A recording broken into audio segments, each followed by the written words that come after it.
বগুড়ার তো মেলা হালিম খাইছি। গোবিন্দগঞ্জ বলে হালিম পাওয়া যায়, সেই হালিম বলে সেই স্বাদ। সেই জন্য আমরা হালিম খাওয়ার জন্য গোবিন্দগঞ্জ বনফুল হোটেল অ্যান্ড রেস্টুরেন্টে চলে আনু। এটি বলে সেই রকম বিখ্যাত হালিম পাওয়া যায়।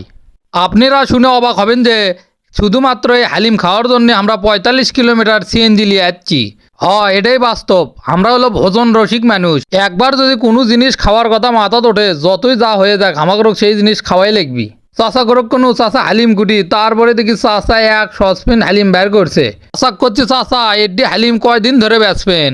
চাষা করছে দৌড় বাঁচতে এলে কিছুক্ষণের মধ্যে শেষ হয়ে যাবি। এই সসপেন ভর্তি আসলো, সন্ধ্যা লাগতে লাগতে অর্ধেক সসপেন চলে গেছে, আর রাত 10টা বাজতে বাজতে তো এটাও থাকবি না, একবারে সসপেন মুছে মেছে তোলা লাগবি। শুনে তো আমি আনা অবাকই হনু, এডি হালিম বিক্রি হয় এটি। তারপরে চাচা কোনো চাচা এলে হালিমের মধ্যে কি দেওয়া আছে? করছে এলে হালিমের মধ্যে দেওয়া আছে খাসির গোস্ত। আমাকে তো এটকে হালিমের কথা শুনে খাবার মন গেছিল। আবার আমার এই ভিডিও দেখে আপনাকে যদি খাবার মন চায় তাহলে গোবিন্দগঞ্জ এসে খাইয়ে দেন। চাচারা তো প্রথমে বিশ্বাস করছিল না, আমরা খালি হালিম খাওয়ার জন্য বগুড়া থেকে এই গোবিন্দগঞ্জ আসছি। পরে চাচারা বুঝতে পারছে যে আমরা কি জিনিস। আমরা 4 জন আছি, সে থেকে 4 ব্যাটিত করে হালিম তোলা হচ্ছে, তার ভিতর মশলাপাতি দিয়ে দিচ্ছে। আসলে ন্যাংরা বাজার আমরা হালিম খেতে খেতে একজন করছে যে গোবিন্দগঞ্জ সেই সুন্দর হালিম পাওয়া যায়। সেই কথা শুনে আমরা ন্যাংরা বাজার খাইয়ে উঠে গোবিন্দগঞ্জ সিএনজিলে টান।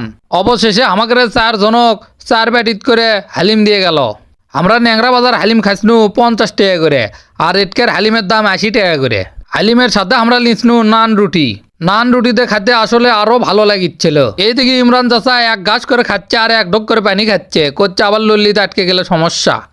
অগরক্ত দেওয়ার সাথে সাথে গপা গপ খাওয়া শুরু করছে। পরে আমি তাই দেখে আমিও আবার খাওয়া শুরু করনু যে না আসলেই হালিমটা সেই স্বাদ আসলো। রাসেল চাচা দেখেন নাকি গাছাচ্ছে ক্যাং করে খাতে খাতে আমার মুখ চোপা মেখে যাচ্ছিল, দেখে একটা টিস্যু লিনু। না আসলে সত্যি সত্যি হালিমটা ভালোই আসলো। 80 টাকা ব্যাটির ভিতরে 2 টুকরো গোস্ত আর 1 টুকরো হাড্ডি আসলো। এটকের হালিম সম্পূর্ণ খাসির গোস্ত দিয়ে তৈরি করা হয়। এদিকে আমার খাওয়া শেষ না হতেই দেখি চাচারা গপা গপ খায় শেষ করে দিছে একবারে। খাওয়া দাওয়া করে এখন উঠে আমরা চলে যাচ্ছি। আর যারা এখনো আমার পেজটা ফলো করেননি তারা তাড়াতাড়ি পেজটা ফলো করে দেন। ধন্যবাদ।